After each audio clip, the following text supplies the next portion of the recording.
Well, hello everyone, and thanks for joining me today at Juanette's Crafting Corner.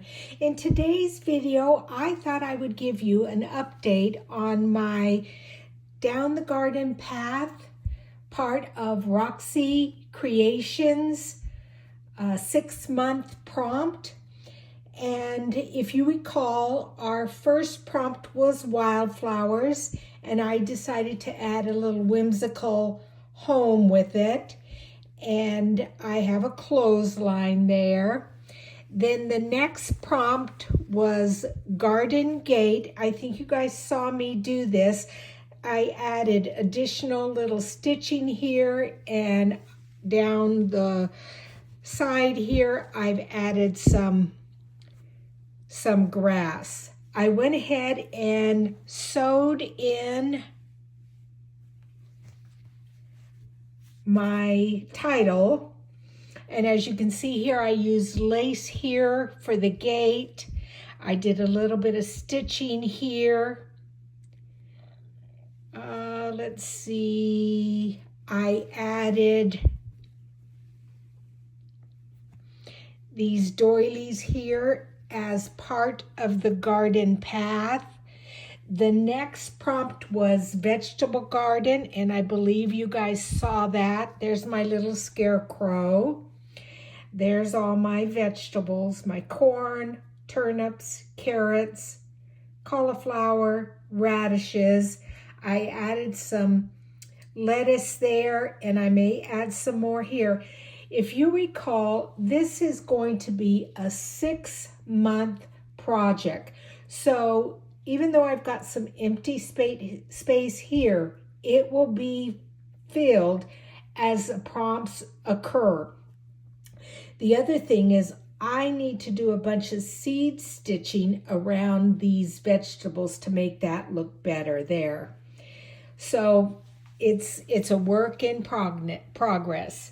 Then the next prompt was either a shed or a greenhouse, and for that I used a Stampin' Up stamp.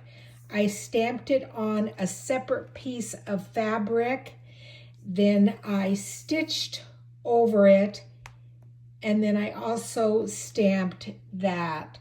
So here's my my garden shed. I've got French knots here for my trees. I've got some pots here, plants there, plants there. I'm going to zoom in just a little bit for you guys.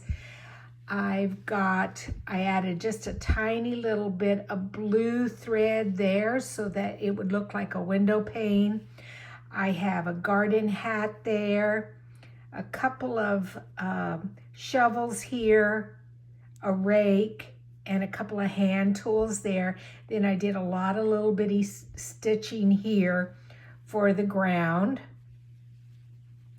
Then our next prompt is flower pots. And I already had some flower pots here, so I added some more here. Remember, this here is from this image there.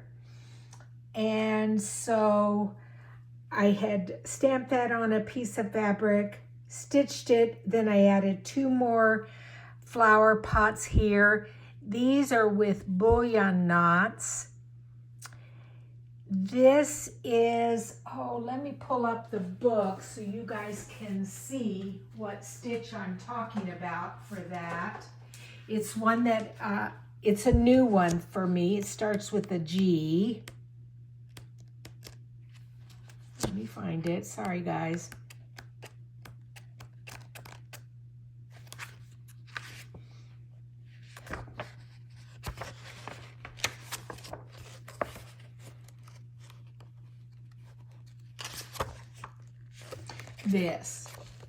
It is called this stitch. I don't know how to pronounce that, but it's a knot stitch. And then you can either leave it as that, or you can trim it, which is what I did. And then I did just a tiny little bitty daisy there. Pull you in a little bit more. Now this stitch right here is a really fun stitch. Look how that's raised up. I love that. That's a cute stitch. And I'm going to show you in the book what it's called. It's called a drizzle stitch for a flower. And it is cast on stitches. And this book is A to Z of embroidery stitches. There's a volume 1 and a volume 2.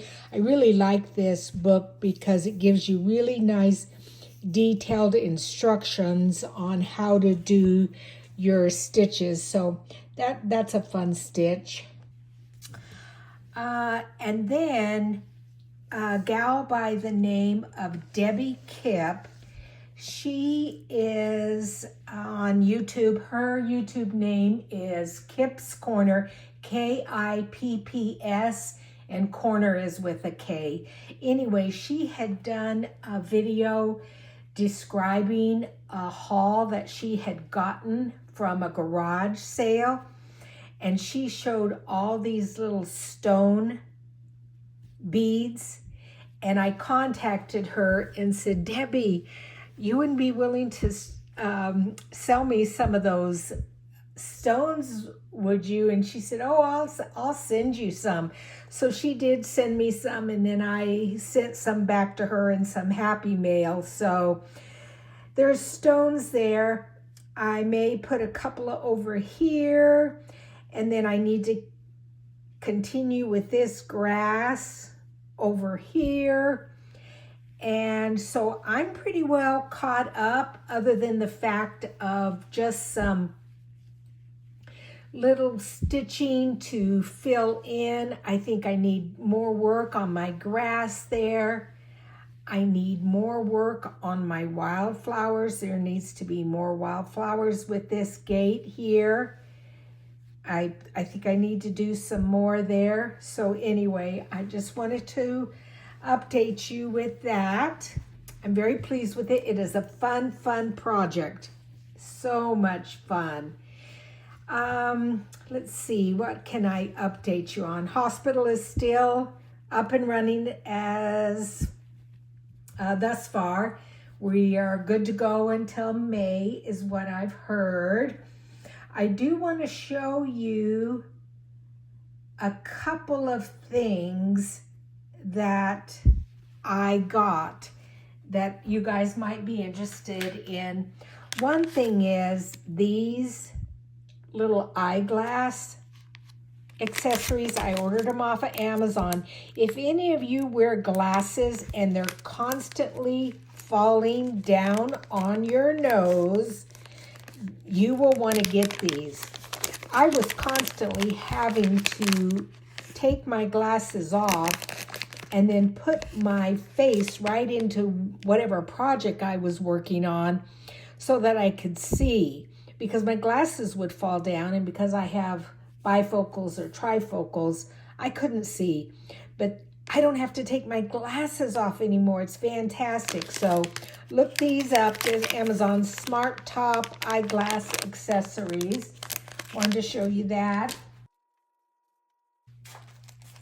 Then the other thing I wanted to show you is, now you saw on my last video, I used some little pockets for my stamps. And then I had some bigger images that I needed pockets for. Again, these are from Amazon, and these are called business size pockets. So they just peel off. And then they have sticky on them, and they will stick to your little folios, and they're a nice size, and they come with these little white cards. So if you use colored cardstock to make your folio, then you can still see whatever you put in those pockets. So this was another size that I ordered. And then last but not least, I am going to attach a 30-second video of my daughter's dog. He's a Wheaton Terrier, and he is a lovely dog. I babysit him. They call it going to grandma's dog care, day dog care. Anyway, he was staying with me, and I was sitting on the couch stitching, and I look over, and you'll see, make sure you have the sound up. This dog was flat on his back, legs like all spread out, and snoring up a storm. It was so funny. So I am going to attach that onto this video just so you can see it. And that's it for me today. Quick video, just wanted to update you on my Roxy's Journal of Stitchery, and I will see you guys next Monday. Thanks, and bye-bye.